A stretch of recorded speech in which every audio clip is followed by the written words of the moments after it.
आजची सकाळ अगदी नेहमीसारखीच सुरू झाली होती. पण आज दुपारी माझ्या दारात जे घडलं ते पाहून माझं मनच हलून गेलं.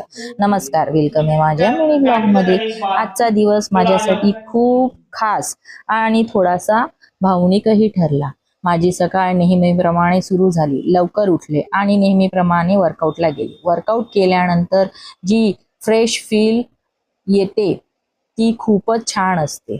घरी आल्यानंतर मी आंघोळ केली. मस्त रात्री इडलीचं पीठ भिजवून ठेवलं होतं, त्यामुळे सकाळचा नाश्ता काय करायचा हे ठरलेलंच होतं. वर्कआउट करून आल्यानंतर मी ताजी भाजी सोबत घेतली होती.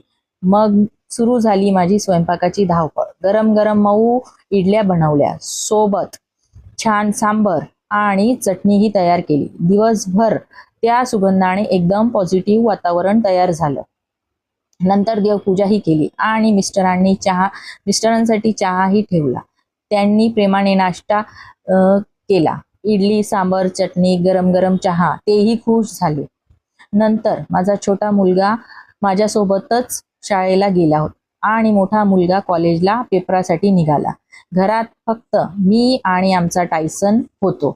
आरामात मी नाश्ता केल्यानंतर टीव्ही पाहत बसले होते आणि अचानक दुपारी 1-2च्या दरम्यान माझ्या दारात एक छोट्याशा चिमणीचं पिल्लू पडलेलं दिसलं.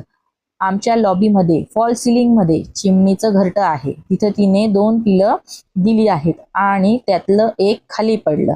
ते पिल्लू अगदी बेशुद्ध अवस्थेत पाहून मला खूप वाईट वाटलं. मी हळूच त्याला उचललं, त्याला थोडंसं पाणी पाजलं आणि काही वेळानंतर तो शुद्धीत आला.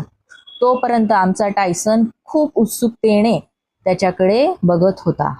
त्याला कळतच नव्हते ते काय आहे. तो त्याचा वास घेत होता, त्याच्याशी खेळण्याचाही प्रयत्न करत होता, पण पिल्लू ते हळूहळू सावरत होतं. ते पाहून मला खूप बरं वाटलं. मग मी त्याला काळजीपूर्वक उचललं आणि जिथे त्याचं घरटं आहे तिथे परत सोडलं. त्या क्षणी मनाला एक वेगळी शांतता होती. कधी कधी छोट्या छोट्या गोष्टी आपल्यालाही खूप काही शिकवून जातात. आजचा दिवस मला हे शिकवून गेला. आपली थोडीशी मदत कोणातरी एखाद्याचा जीवही वाचवू शकते. व्हिडिओ तुम्हाला चांगला वाटला असेल तर लाईक करा, शेअर करा, सबस्क्राईब करा आणि माझ्या यूट्यूब चॅनललाही फॉलो करा. Bye bye.